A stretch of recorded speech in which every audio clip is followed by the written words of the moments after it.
Hi guys, this is Don and welcome to my channel. Ngayong video, mag-unbox at mag-review tayo ng 3-in-1 wireless charger by Kuulaa. Ano-ano nga ba ang dapat nating malaman sa wireless charger na to? At gaano nga ba ito kaganda? So, let's find out.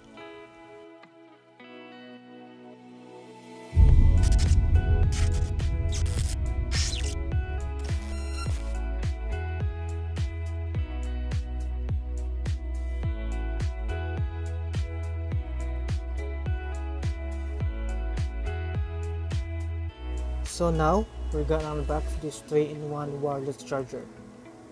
Ayan.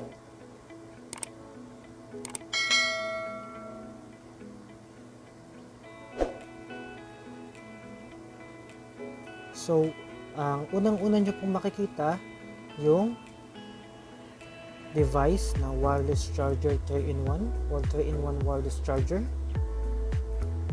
Ayan po siya. Medyo mahirap po buksan o tanggalin. Ayan. Ang kagandahan dito is foldable siya.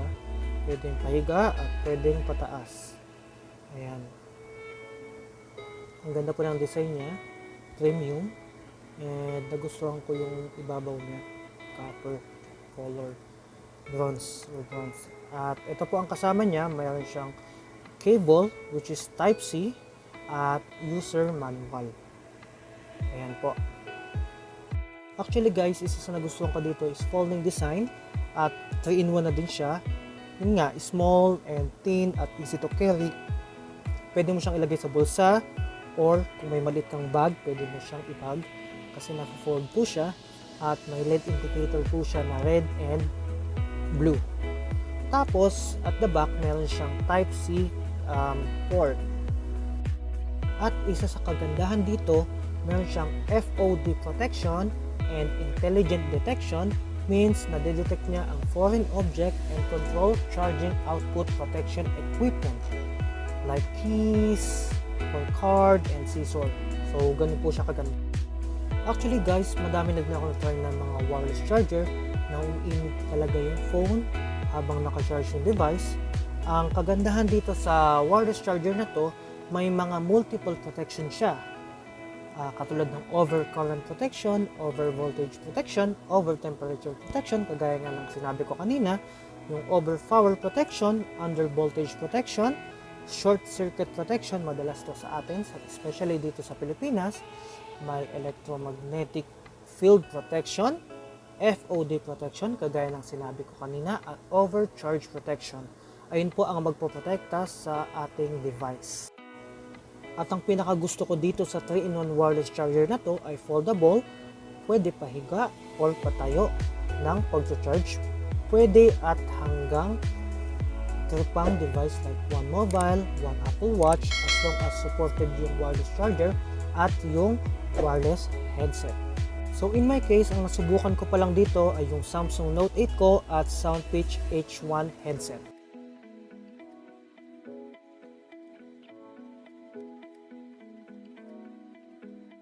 Tsaka, ito nga pala, isa sa pinaka nagustuhan ko dito, habang nanonood ako ng anime, pwede kang mag-charge dahil pwede siya maging mobile stand. Ayun po ang ginagawa ko dito. Compatibility tayo guys. If iPhone gamit mo, especially iPhone 8 and above hanggang sa latest model, ang max output niya is 7.5 watts, while sa Android phones like basta may QI supported siya, pwede siya hanggang 15 watts. At kung Apple Watch naman kayo, ang supported niya is 1 to 5, hindi po supported ang latest Apple Watch. At sa headset naman, supported niya po yung may mga QI technology or wireless charging features. And for Apple naman, supported niya of course yung Apple 2nd gen and above. Basta supported niya po yung wireless charger. Okay guys, price naman tayo. Ang price niya is $999 at pag nagpo-promo siya, minsan $979, minsan mas mababa pa. At available lang po ito sa Lazada. Don't forget, bibili lang kayo sa Kuulaa official store and check my description below. Nandun na po yung link at para hindi na po kayo maligaw. So guys, thank you for watching and don't forget to subscribe on my YouTube channel. Follow me on Facebook and Instagram. Nasa description na din po sa baba. So guys, once again, salamat po and God bless. Yeah.